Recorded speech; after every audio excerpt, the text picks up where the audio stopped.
terima kasih sebelumnya kepada Mbak Isma selaku pembawa acara di Santilan Solo yang keempat ini. Dan juga terima kasih kepada semua rekan yang telah hadir.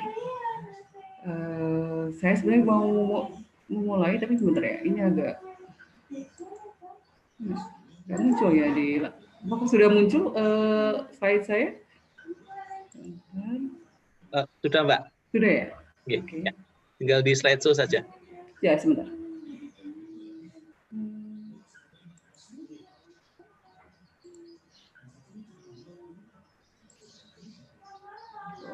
Langsung ke sini ya, bentar-bentar.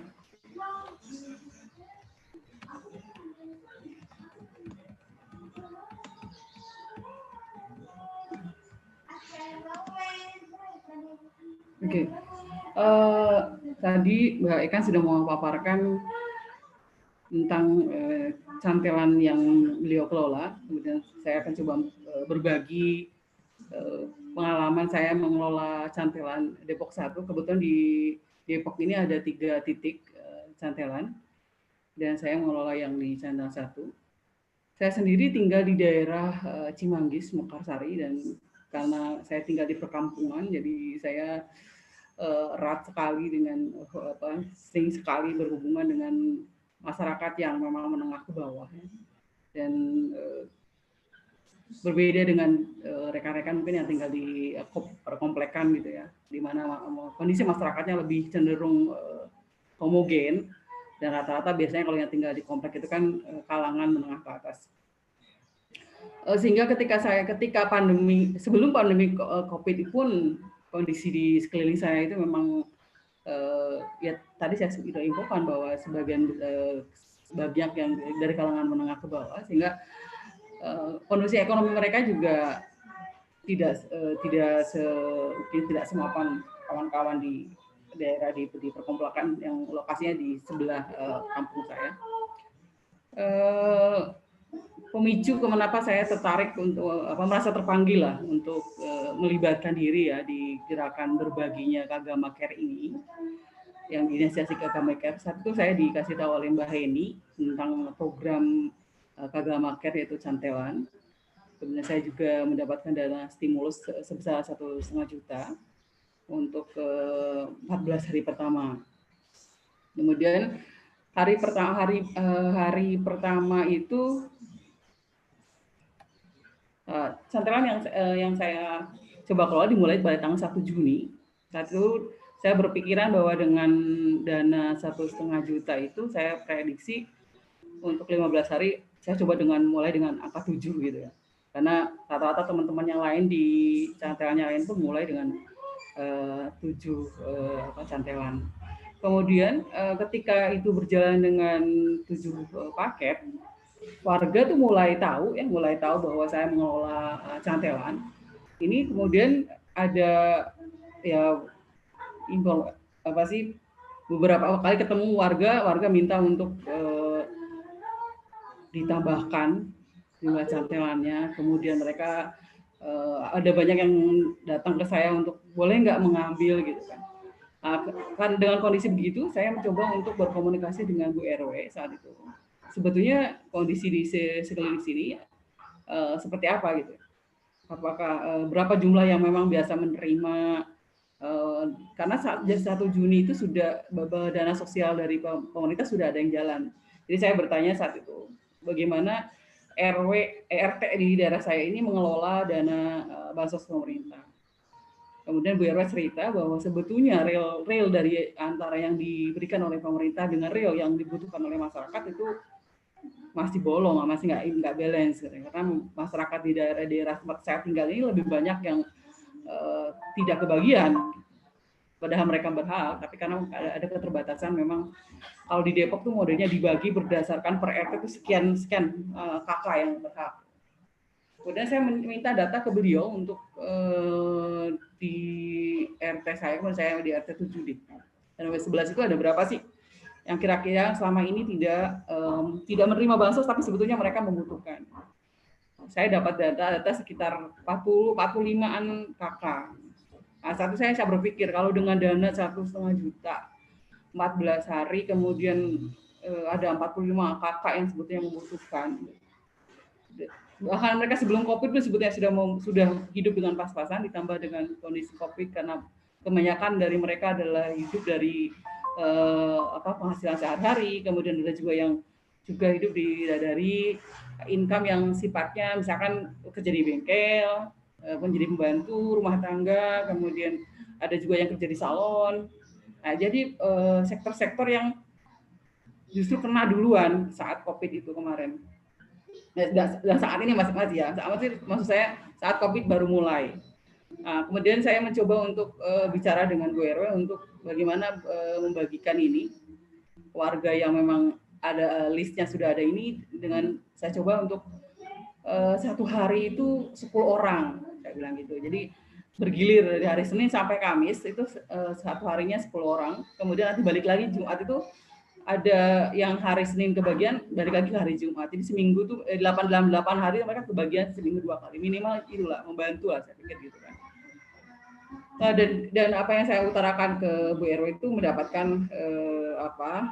sambutan lah dari PRT. Oke, kalau mau seperti itu bisa dilihat dari foto-foto yang saya ajukan itu beberapa penerima ada orang-orang yang berbeda karena mereka terbagi ada beberapa shift. Kemudian berikutnya adalah bahwa cantelan itu seperti hal teman-teman yang lain lakukan ya di tempat lain, bahwa cantelan ini juga menjadi sebetulnya sarana untuk kita ngasih tahu warga, mengedukasi lah istilah formalnya, mengedukasi warga soal apa itu COVID, soal bagaimana memakai masker, soal bagaimana menjaga jarak. Meski ya untuk berbicara dengan kalangan ini memang juga tidak mudah. Tapi saya sih orangnya, saya berpikir positif aja kalau kita mencoba berinteraksi dengan mereka sesering mungkin ya, misalkan dalam setiap hari ketemu gitu. Ketika saya masang cantelan, kemudian mereka sudah antri, kemudian saya kasih tahu, Bu besok kalau cantelan mau ngambil cantelan, saya wajibkan pakai masker ya Bu. Kemudian saya ada komunikasi dengan warga, ada yang menginfokan ke saya nggak punya masker Bu, saya mau ngambil gimana gitu. Dan kemudian saya mendapatkan donasi dari rekan keagama lain, kemudian saya coba bagikan ke warga. Sehingga untuk berikutnya kehadiran mereka sudah mulai memakai masker.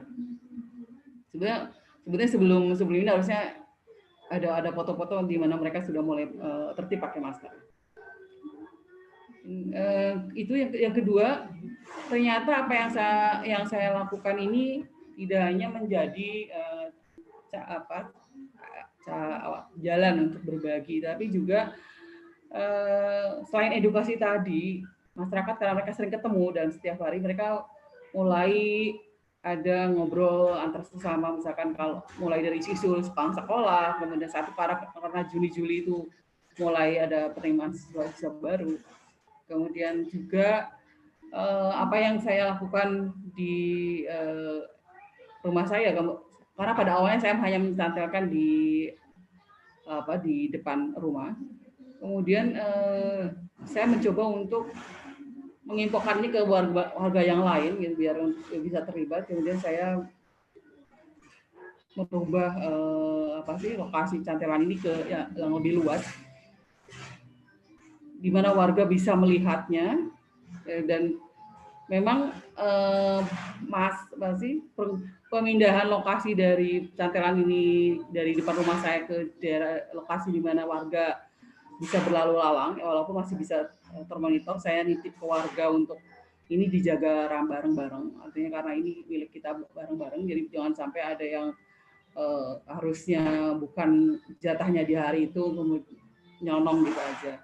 Tapi alhamdulillah karena sebelumnya di minggu pertama sudah ada shift yang diatur oleh Bu RT dan Bu RW setempat, warga bisa menjaga itu tetap berkelanjutan, tertib gitu, mengambil cantelannya tidak rebutan.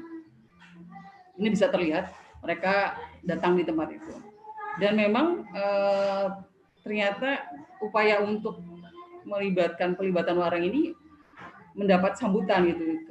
Di sebelah perkampungan saya itu ada komplek yang kebetulan juga di situ ada alumni UGM yang kemudian mengirim WA ke saya, Japri gitu, untuk saya mau ikut jadi berdonasi di kegiatan ini.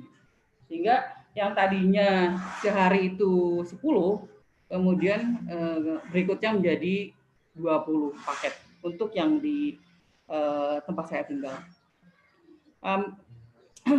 Saya pikir karena dana yang masuk ke saya itu lumayan, ada beberapa teman juga ketika saya posting di Facebook ya, sudah mulai ada yang japri ke saya untuk jadi donatur tetap, bahkan ada yang dari non UGM ya, dia nanya ke saya, sampai kapan cantelan ini akan dilakukan, kegiatan ini akan berjalan.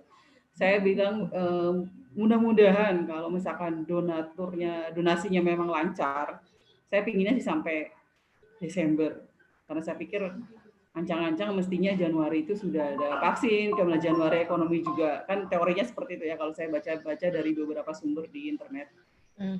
Dan alhamdulillahnya ada yang japri ke saya untuk jadi donatur tetap, ada yang 1 bulan 500.000, ada yang 1 bulan 1 juta. Jadi dengan 2 orang itu aja saya punya modal 1,5 juta untuk mengadakan cantelan.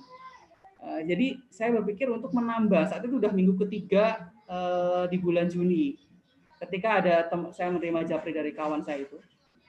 Jadi saya pikir, oh ini ada dana yang lumayan untuk saya membuat di titik berikutnya ya. Jadi saya coba buka di titik ini titik kedua di Gang Swadaya. Ini di tengah-tengah kontrakan, saya sengaja di situ karena di sini kontrakan ini ada tukang bakso, ada kemudian juga ya banyak pembantu rumah tangga, kemudian ada juga para pemulung yang tinggal di sini gitu, ada, dan di sekelilingnya beberapa kontrakan. Sehingga memang benar-benar mereka adalah orang-orang yang memang butuh sekali ya. Meski sebelumnya juga mereka butuh ya dengan kondisi income seperti itu, untuk bertahan hidup di perkotaan itu ya tak mudah lah. Kemudian saya coba untuk memasang 10 cantelan ini di 10 paket ya perharinya. Sama informasi yang saya dapatkan dari Bu RT di lokasi ini, di RT 02 masih di satu RW yang sama. Kemudian warganya ada sekitar 400 kakak ya. Ada 400 kakak. Kemudian yang golongan tidak mampunya ada, kalau dari info Bu RT itu ada 140 kakak, termasuk yang baru kena PHK. Ya saya pikir saya bilang ke Bu RT, ya saya mungkin tidak akan sebanyak itu mampu untuk mensupport membantu kawan-kawan saudara-saudara kita yang terkena imbas COVID ini Bu, tapi setidaknya minimal dengan 1 hari 10 sayuran gratis ya. Saya pikir ya seperti tadi Mbak Eka sampaikan bahwa ini bukan hanya masalah berbagi saja, tapi ada mental yang terkuatkan ya saat kita hadir di tengah-tengah kawan-kawan ini yang kehilangan pekerjaan, yang tidak punya income, bahkan ada yang pasangan suami istri dua-duanya kena PHK. Setidaknya dengan ada kegiatan cantelan ini ada rasa, oh ya saya sih tidak sendirian. Saya masih punya saudara-saudara yang memperhatikan. Jadi goalnya lebih ke situ. Nah ini pada awalnya memang mereka juga sangat belum bermasker ya. Tapi saya mencoba untuk mempercayai mereka lah. Saya pelan-pelan untuk berkomunikasi dengan mereka. Ya, mungkin kalau kita mau menyebut perubahan perilaku dari para warga penerima cantelan ini ya memang tidak mudah juga gitu, tapi pelan-pelan mereka sudah mulai memakai masker ketika sudah berjalan seminggu 2 minggu. Oke, kemudian karena saat itu ya setelah sekian lama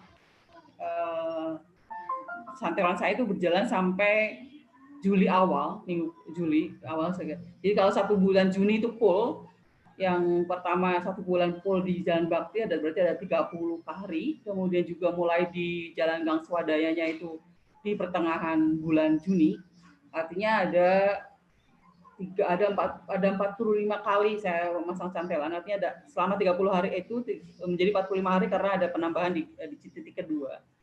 Kemudian saya mencoba untuk sedikit melihat lah kalau warga-warga di sekitar saya mungkin ketika bulan Juli minggu kedua itu sudah mulai ya ada yang bekerja ya. Saat itu kan memang sudah mulai ke PSBB transisi untuk Jabodetabek.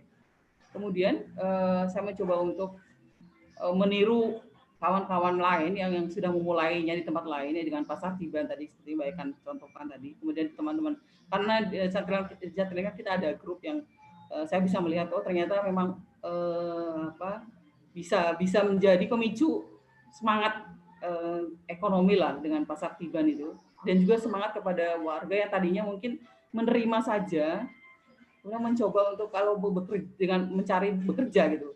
Dan kita memang juga mencoba menghindari untuk jangan sampai ada yang menggantungkan kepada cantelan oh seminggu lumayan seminggu 2 kali gitu. Ada sayur gratis gitu kan. Saya pikir kalau sudah kondisi seperti ini mencoba untuk tidak 100% gratis gitu. Yaitu kita mencoba dengan pasar tiban ini. Sebetulnya di bulan Juli saya ada kegiatan juga ke pasar tiban tapi saya cari-cari fotonya nggak ada. Jadi yang saya ada fotonya adalah yang pas hari 17 Agustus kemarin. Kita mengadakan pembagian ini tapi dengan harga misalkan untuk 3 potong ayam saya hargain 3.000, kemudian untuk minyak goreng saya hargain 1.000, artinya ada subsidi lah di harga-harga yang mereka kayak sayuran kita harganya cuma 1.000 padahal kalau mereka belanja di warung satu ikat sayuran itu 3.000. Dan ini memang dia disambut dengan kejubel warga gitu. Yang saya juga kaget kok penuh sekali sehari itu gitu kan. Dengan nyampe 1 jam tuh habis apa yang saya jual gitu. Saya bisa dilihat di foto yang ini cepat sekali kosong gitu apa yang saya jual.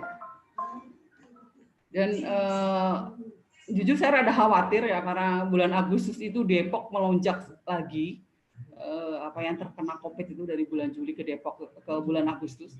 Saya stop dulu waktu itu saya lapor ke Mas Komo bahwa Mas saya stop dulu deh ini ya kegiatan pasar tibannya karena warga setiap kali saya buka ya dari bulan Juli 2 kali kemudian ditambah Agustus ini kok penuh banget itu yang datang gitu dan desek-desekan susah sekali diatur untuk jaga jarak. Kemudian kemarin saya mencoba lagi diskusi ya dengan Bu RW untuk pengaturan pembeli itu dengan pembagian kupon. Jadi saya membagikan kupon kemarin itu ada 50 kupon saya bagikan pada warga memang yang kita berdasarkan data keseharian informasi Bu RW bahwa orang-orang ini memang orang-orang yang harus kita support secara ekonomi.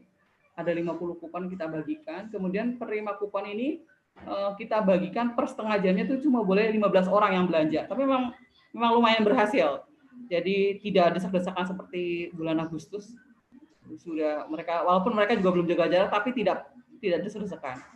Nah, mungkin itu dari yang kita mencoba untuk kedepannya juga rencana-rencana yang saya lakukan untuk ini karena sampai saat ini teman-teman yang menjadi donatur di cantelan saya itu masih kemarin aja waktu saya stop sebentar selain karena memang masalah saya juga load kerjaan saya di kantor lagi tinggi jadi saya coba stop sebentar selain isu masalah masyarakat berjubel itu kemudian ada beberapa teman yang tetap mau mensupport kegiatan ini dan saya pikir masih bisa terus dilakukan untuk pasar tibannya bisa seminggu 2 kali kemudian nanti karena sampai saat ini mungkin yang kekurangan yang saya bisa anggap sebagai belum berhasilnya saya untuk melibatkan warga seperti teman-teman di cantelan lain warga mulai terlibat untuk mencantelkan jujur sampai kemarin baik di titik Jalan Bakti maupun Swadaya warga memang belum ada yang terlibat ya. Saya sendiri bingung. Saya sampai ngomong ke Bu RW, Bu, kalau di tempat lain itu sudah mulai loh, Bu. Bahkan dari bulan bulan pertama tuh warga itu sudah mulai yang nyantelkan apakah. Dan padahal saya juga nggak setiap kali ada warga yang ngambil tuh saya nggak infokan. Ibu juga boleh ikut menyantelkan dan tidak harus dalam bentuk ini Bu, tidak harus dalam bentuk material seperti ini. Boleh makan apa aja yang dimiliki untuk biar kita sama-sama memiliki cantelan ini, saya infokan seperti itu. Tapi ya itu, saya bilang kalau soal misalkan komentar negatif dari warga sekeliling sih, alhamdulillah ya selama ini sih, ya kalaupun ada saya sih anggap angin lalu aja lah. Ada lah yang komentar apa sih bikin hanya kayak gitu aja bagi-bagi sayuran aja sampai warga berdesak-desakan. Ya pada kenyataannya memang warga butuh dibantu gitu ya. Memang apa yang saya sediakan di Tiban itu, apa di pasar Tiban itu tidak istimewa gitu, hanya ya apa ada ayam, kemudian telur tiga butir saya hargain 2.000, kemudian ayam saya hargain 3.000 sayuran. Dan warga saya lihat mereka juga, kalau saya perhatikan dari apa sih, dari bisa dilihat dari foto-foto ini gitu ya, mereka happy gitu, artinya melakukan itu tidak ada yang merasa kok suruh beli gitu kan. Ya kalau ada kalimat-kalimat itu dari sekeliling sih, saya sih kebetulan saya orangnya cuek aja gitu, jalan aja seperti itu. Cuma ya itu target yang saya merasa bahwa saya belum berhasil adalah itu, pelibatan warga, artinya upaya pelibatan warga dengan saya memindahkan lokasi dari depan rumah ke lokasi jalan yang agak di mana warga bisa melihat, kemudian pindah lagi yang saya coba taruh ini adalah di depan rumahnya Bu RW gitu, lebih ke depan lagi. Bahkan di situ ada orang lalu lalang bawa mobil gitu, tetangganya Bu RW ini juga ada yang punya mobil, ya cuek aja gitu, belum terketuk hatinya ya, mungkin atau doa saya yang kurang makbul gitu ya. Belum terketuk hatinya untuk terlibat ini. Jadi sampai saat ini donatur untuk pasar Tiban ataupun Cantelan di Gang Swadaya itu sampai saat ini masih dari teman-teman Kagama, kemudian baik itu dari teman-teman Depok, ada juga dari teman-teman Kagama di luar Depok, ada juga dari teman saya yang memang teman kerja gitu, relasi bisnis gitu. Ada sih yang ya beberapa yang rutin, ada yang enggak gitu, ada yang tiba-tiba foto bukti transfer gitu. Ya alhamdulillah sampai saat ini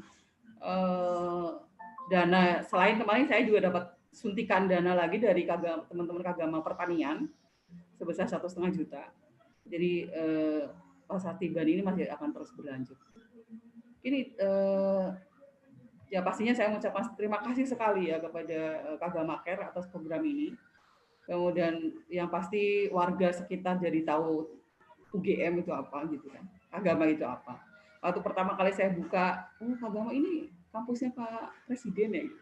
Setidaknya saya turut bangga lah. Oh ternyata dari kuliahnya di kampusnya Pak Presiden gitu kan.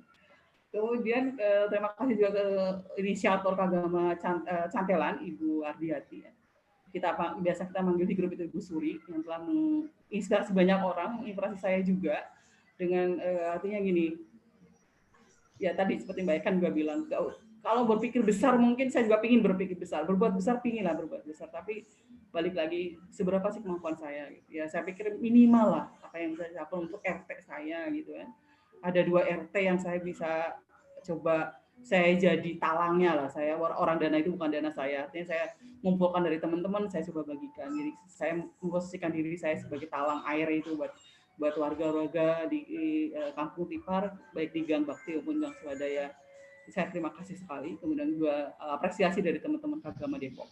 Dan pasti donatur, kebetulan mungkin teman-teman yang di luar Kagama tidak hadir ya. Saya pikir tadi saya lihat nggak ada yang dari donatur, saya nggak ada yang ikutan acara ini.